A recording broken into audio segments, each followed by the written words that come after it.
It's exactly 3 p.m. Tuesday afternoon, September 16th, 2025. I'm on the platform of Joliet Union Station, which now functions as a banquet hall. We're looking at Amtrak Train 21, the Texas Eagle, headed from Chicago Union Station to San Antonio, Texas. Got a General Electric P42 DC diesel electric locomotive. DC traction motors, not AC.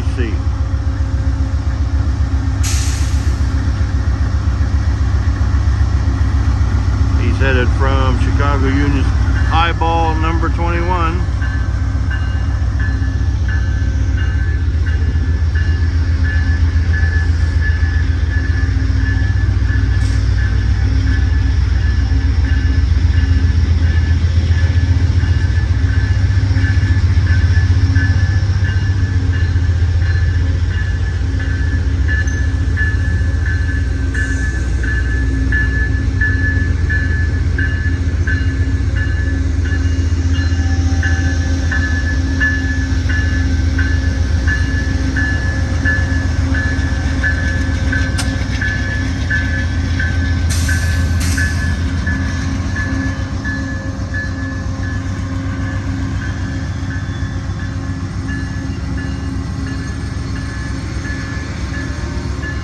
I guess due to the length of the platforms, he's making 2 stops.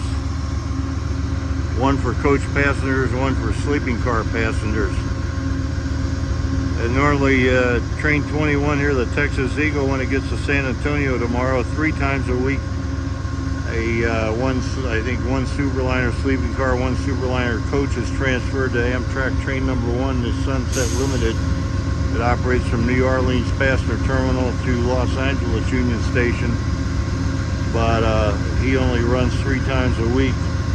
Be coming through San Antonio Tuesday, Thursday, and Saturday. So today, the Texas Eagle number 21 only has cars for San Antonio, none to go through to Los Angeles Union Station on number 1, the Sunset.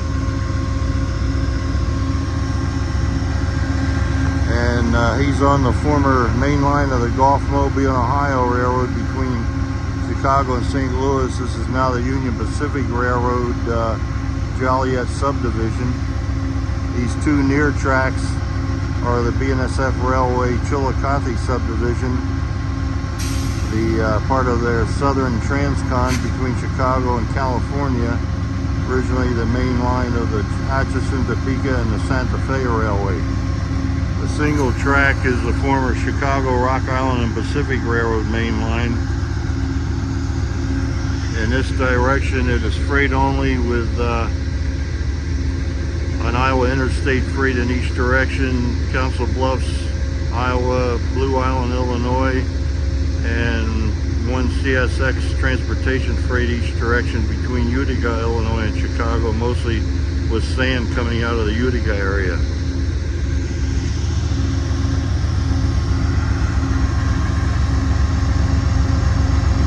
It is a pleasant 82 degrees Fahrenheit here this afternoon.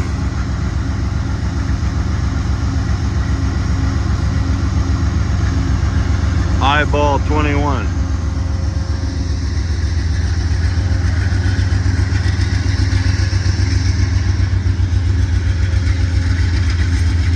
That's a Superliner sleeping car.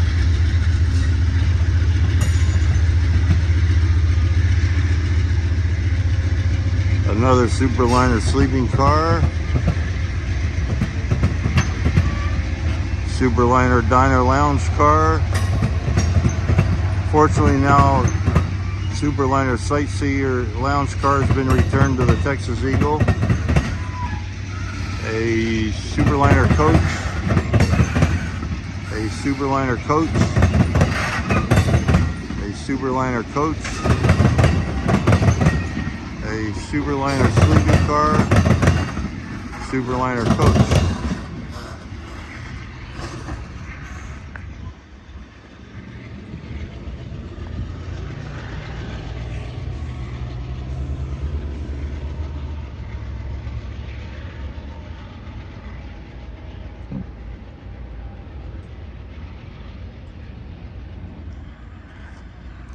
In this direction, the former Chicago Rock Island and Pacific Railroad main line has Metra Rock Island line commuter trains running between Joliet, Illinois here and LaSalle Street Station in Chicago, Illinois. I think one's coming in from LaSalle Street Station right now.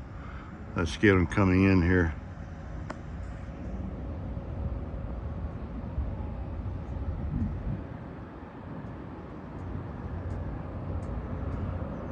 And Iowa Interstate Freight BICB, Blue Island, Illinois. That's just in this direction, looking toward Chicago. And Council Bluffs, Iowa will probably be coming over these diamond crossings about 8:45 p.m. this evening.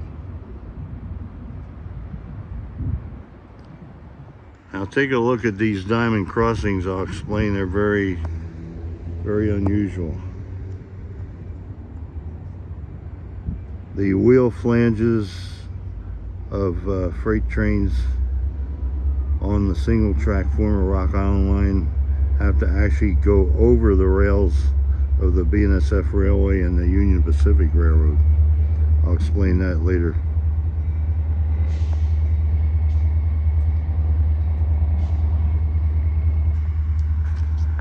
Here's a Metra Rock Island line train arriving from LaSalle Street Station, Chicago, Illinois.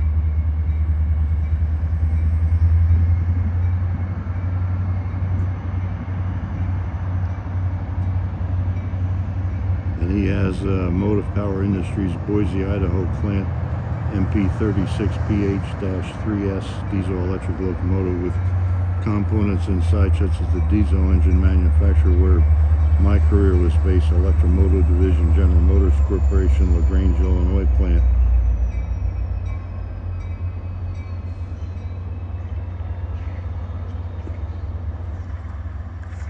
And here's the former UD Tower, stands for Union Depot.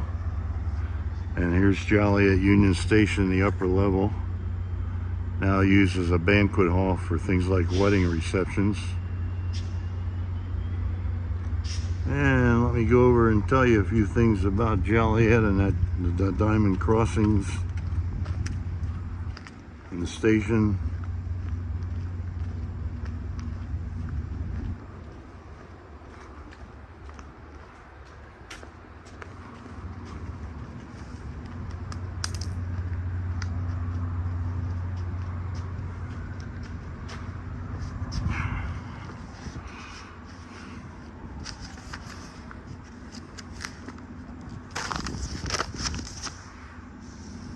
Population of Joliet here is 150,362.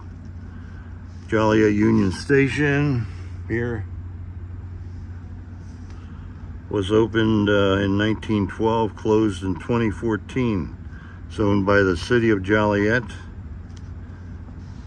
and is operated as a banquet hall. The architecture is Beaux Art style by Chicago-based architect Jarvis Hunt, who also designed Kansas City Union Station.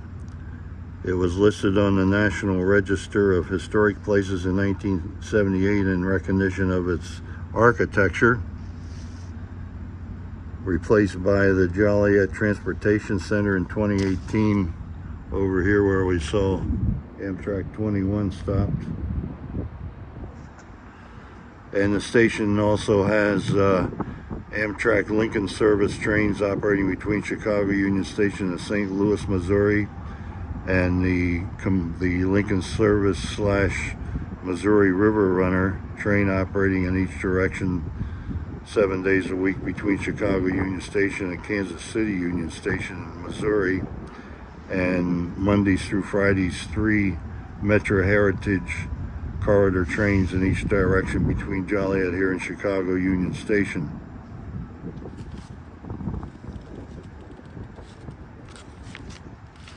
The UD Tower here was built in 1913. It's now the Joliet Railroad Museum, which is open 10 a.m. to 2:30 p.m. Fridays, Saturdays, and Sundays. Now a little bit about the unique diamond crossings we looked at.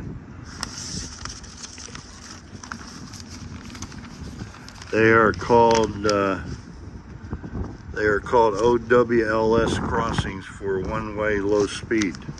One-way low speed being the single-track former Rock Island line used by Iowa Interstate Railroad and CSX transportation freights.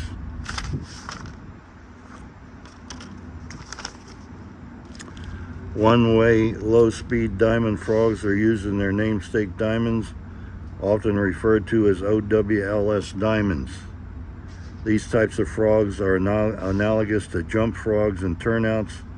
The higher traffic line, that would be this BNSF Railway Chillicothe subdivision and the Union Pacific Railroad Joliet subdivision. In this direction, it's the Union Pacific Joliet subdivision becomes the Canadian National Railway Joliet subdivision going on to Chicago.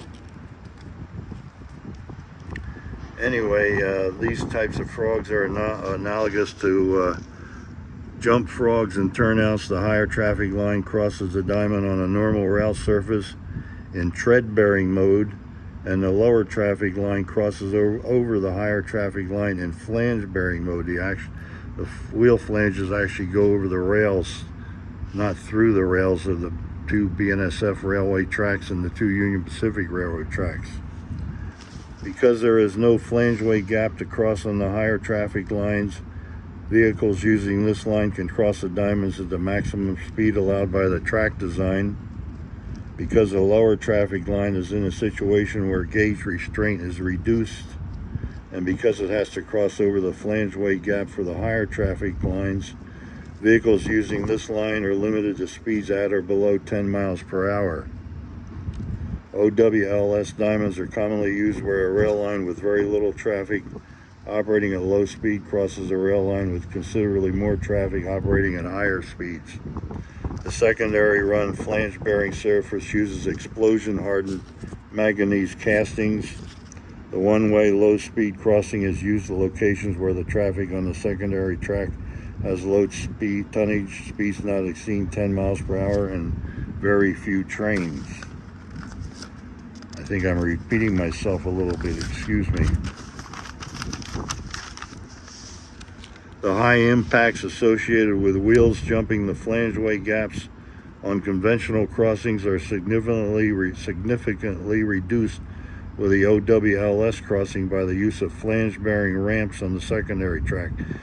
You might have seen there are ramps so that actually the flanges on the former Rock Island line, the wheel flanges actually aren't quite contacting the rails of the BNSF Railway and the Union Pacific Railroad. They're a little bit higher than the rails due to the flange-bearing ramps on the secondary track. This allows the wheel flange to run over the top of the main line, which eliminates the flangeway gaps on the main line track. The elimination of flangeway gaps and joints provides for a continuous running surface on the mainline track, allowing trains to run without speed restrictions. Impact reduction significantly reduces maintenance compared to conventional crossings. The mainline run uses high-strength head-hardened rail. The secondary run flange-bearing surface uses explosion-hardened manganese castings. And it is now 3:14 p.m. Tuesday afternoon, September 16th, 2025, on the platform of Joliet Union Station, Joliet, Illinois. Over and out.